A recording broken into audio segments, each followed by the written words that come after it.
আপনারা সকলে হযরত ওমর রাদিয়াল্লাহু তাআলা আনহুকে চেনেন, যিনি ইসলামের দ্বিতীয় খলিফা ছিলেন।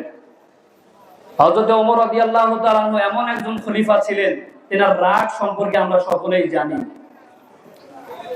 হযরত ওমর রাদিয়াল্লাহু তাআলা আনহু ইসলামের দ্বিতীয় খলিফা। হযরত ওমর জাহানের বাদশা ওমর, বিশ্বনবী সাল্লাল্লাহু আলাইহি ওয়াসাল্লাম স্বয়ং তেনার জন্য দোয়া করেছিলেন, হায় আল্লাহ, আবু জাহেল ইবনে হিশাম ওমর ইবনুল খাত্তাবকে আপনি ইসলামের জন্য কবুল করিয়া নাও।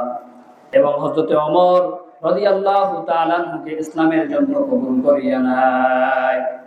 হযরত ওমর রাদিয়াল্লাহু তাআলা আনহু ইসলাম গ্রহণ করার পূর্বে হাতের মধ্যে একটা তরবারি নিয়া ছুটছেন বিশ্বনবীর বাড়ির দিকে। এবার রাস্তার মধ্যে লোকেরা জিজ্ঞাসা করে, ও ভাই ওমর, এই তরবারি নিয়ে তুমি কোথায় যাও? এবার হযরত ওমর রাদিয়াল্লাহু তাআলা আনহু বলেন, আমি যাচ্ছি বিশ্বনবী সাল্লাল্লাহু আলাইহি ওয়াসাল্লামের বাড়ির দিকে।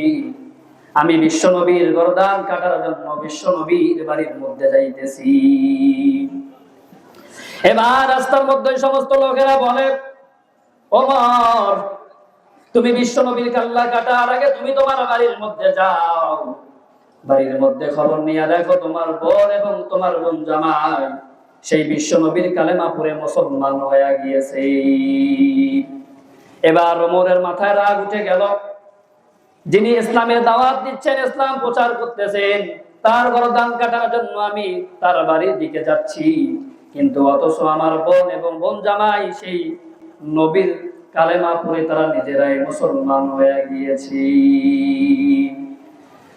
এবার হযরত ওমর রাদিয়াল্লাহু তাআলা আনহু বিশ্বনবীর বাড়ির দিকে না গিয়ে এবার তার বোন এবং বোন জামাইয়ের বাড়ির দিকে রওনা দিল।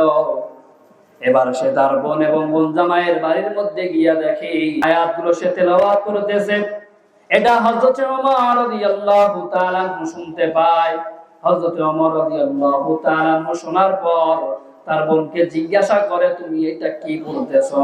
তিনি রাজি হয় না, তিনি বলেন না যে আমি ইসলাম ধর্ম গ্রহণ করেছি। এবার হযরত ওমর রাদিয়াল্লাহু তাআলা আনহু তাদেরকে মার দেওয়া শুরু করে দিলেন, তাদের শরীর থেকে রক্ত বের করলেন। এবার বাধ্য হয়ে তার বোন স্বীকার করে দিল। এবার তার বোনকে জিজ্ঞাসা করে, তুমি কি তেলাওয়াত করতেছিলে? এবার তার বোন বলে, ভাই, আমি আল্লাহর কালাম তেলাওয়াত করতেছিলাম। এবার হযরত ওমর রাদিয়াল্লাহু তাআলা আনহু বলেন, তুমি কি তেলাওয়াত করতেছো, আমাকে একটু শোনাও। এবার তার বোন বলে, ভাই, তুমি এই কোরআন তেলাওয়াত শুনতে হলে তোমাকে পবিত্র হতে হবে। এবার হযরত ওমর রাদিয়াল্লাহু তাআলা আনহু পবিত্র হয়ে এসে সেই কোরআনের তেলাওয়াত শুনলেন। এরপরে কোরআনের তেলাওয়াত শোনার পর তিনি সেই কোরআনের প্রতি বড় পাগল হয়ে গেলেন। পাগল হওয়ার পরে বিশ্বনবী সাল্লাল্লাহু আলাইহি ওয়াসাল্লামের বাড়ির মধ্যে চলে যায়। এবার বিশ্বনবী সাল্লাল্লাহু আলাইহি ওয়াসাল্লামের বাড়িতে যাওয়ার পর বিশ্বনবীর ধর্মকে তিনি গ্রহণ করে নেয়। হযরত ওমর রাদিয়াল্লাহু তাআলা আনহু ইসলাম ধর্ম গ্রহণ করার পরে ইসলামের অনেক বড় ফায়দা হয়েছিল।